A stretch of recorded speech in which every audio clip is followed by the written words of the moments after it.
Just a month ago, on June 23rd, a tragic crash near Montrose, Colorado claimed the lives of two highly experienced pilots. Their aircraft, a rugged, float-equipped Murphy Moose, went down shortly after takeoff in what looked like ideal flying conditions.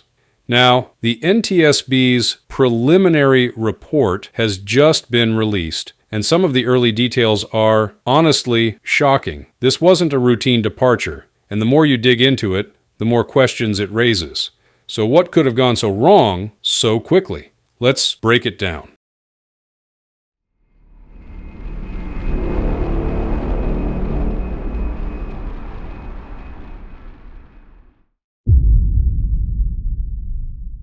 Let's start with the basics. This wasn't a sightseeing flight or a routine business trip.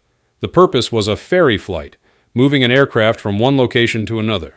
The aircraft, registered as November 250 Mike Kilo, had recently been purchased and was being flown to its new home base at Buckingham Field in Fort Myers, Florida. Because it didn't yet have an active FAA registration, the flight was operating legally under a special flight permit, which is essentially a temporary approval allowing aircraft to be ferried even if they don't meet full certification standards, as long as they're considered airworthy for the planned route. Now, who was flying?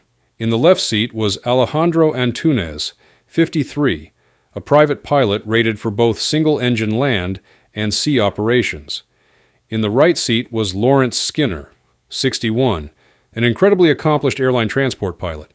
He had logged thousands of hours, held type ratings on major aircraft like the Boeing 757, 767, and DC-8, and was also a certified flight instructor and a licensed A&P mechanic. So, we're talking about two men with serious aviation backgrounds. These weren't casual weekend flyers. They understood aircraft, and they knew what they were doing. But here's where it starts to get really interesting, and maybe even a bit unsettling. The aircraft they were flying was a Murphy Moose, which is what's known as a kit-built or experimental aircraft. That means it wasn't built in a factory like a Cessna or a Piper. It was assembled by an individual or a builder team. This model in particular was built in 2008, and it's modeled after classic bush planes like the de Havilland Beaver. It's strong, versatile, and pretty powerful, equipped with a 360 horsepower Vedeneev M14P radial engine.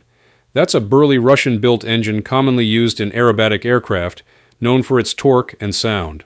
It also had a 3-blade controllable pitch propeller, which means the blade angles can be adjusted during flight for better performance, but that also adds mechanical complexity.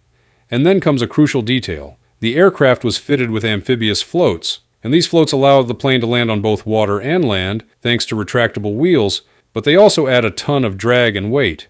And that drag isn't just a minor inconvenience, it significantly reduces the plane's performance during critical phases like takeoff and climb. So, to recap so far, we've got a powerful but heavy, float-equipped bush plane being flown at high elevation under a special permit by two highly skilled pilots. It all sounds manageable on paper, but something clearly didn't go according to plan.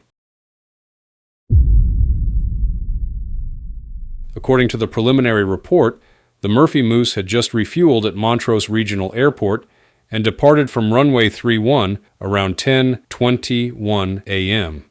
Witnesses on the ground observed the aircraft lifting off in what looked like a very nose-high attitude. Basically, the nose was pointed steeply upward during the initial climb. That might not sound like a big deal, but in the wrong context, it can be a serious red flag. One witness near the ramp area said it seemed like the plane wasn't climbing properly. It actually looked like it was losing altitude right after liftoff. They couldn't hear the engine because of background airport noise, so we don't have any solid observations on whether it sounded healthy or not from that angle. But a second witness, located in a residential area about a mile away, gave us even more valuable insight.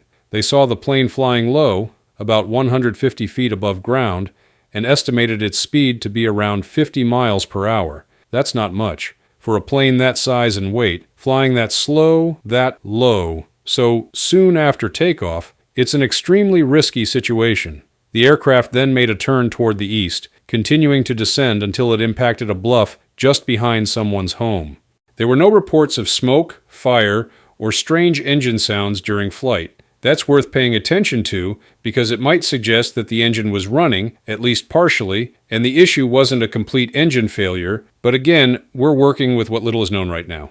The wreckage was found crashed into an elevated dirt driveway, with the left wing striking terrain first. A post-impact fire followed, destroying the aircraft. Onboard equipment, including a GoPro camera and a Garmin flight watch, was recovered and sent to the NTSB lab. If that data is usable, it might reveal crucial things like airspeed, attitude, or even pilot behavior in the cockpit in those final moments. What we know so far, though, is that this wasn't a stall from cruise altitude or a mid-air collision. It happened seconds after takeoff in broad daylight with two professional aviators on board. Which brings us to a really critical part of the story, the environment they were flying in. Now let's talk about one factor that probably didn't get enough attention until it was too late: density altitude. For non-pilots out there, this is a measure of how thin the air is, affected by elevation, temperature, and pressure. And the thinner the air, the worse your plane performs. Engines make less power, wings produce less lift, and propellers bite into less air. It's like trying to sprint while breathing through a straw. Montrose Regional Airport already sits at over 5,700 feet above sea level. On the day of the crash, the weather conditions pushed the density altitude to around 7,250 feet, which is really high. For a plane that's already heavy, that's a big performance hit. And this aircraft wasn't in a lightweight, nimble configuration. It had amphibious floats, which, while versatile, add a ton of weight and aerodynamic drag. Combine that with full fuel and 2 adult males on board, and you've got a setup where even a normal takeoff becomes a serious challenge. What makes this even trickier is that this was an amateur-built aircraft.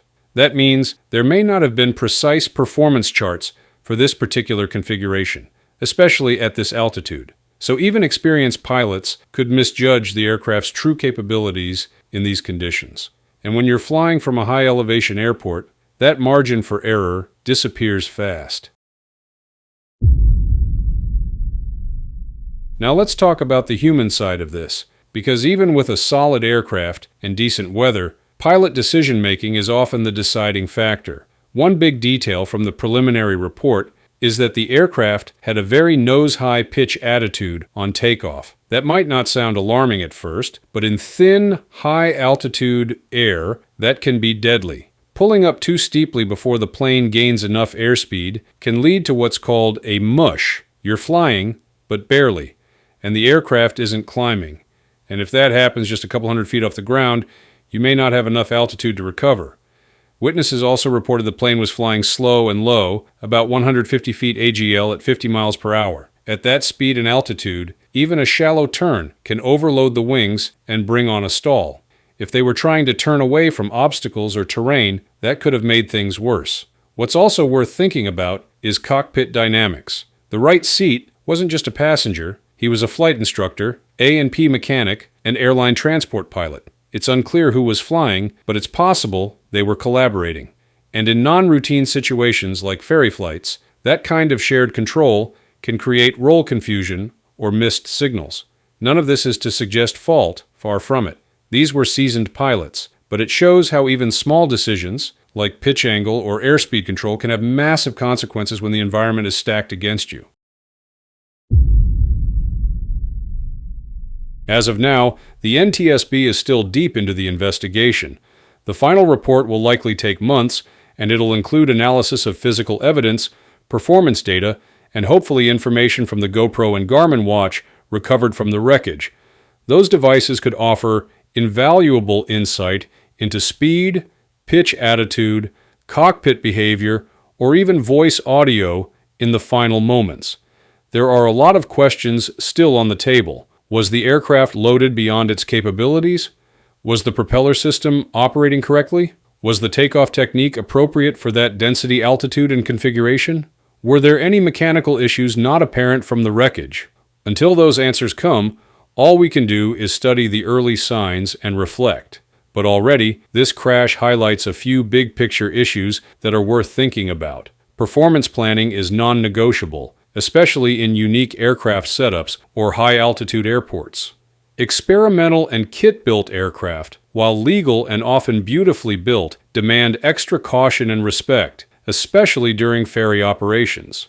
Experience doesn't override physics. No matter how many hours are in your logbook, altitude, weight, and drag are still in control. And most importantly, even when things look routine, they rarely are. A simple ferry flight, clear skies, experienced crew, and yet this tragic result.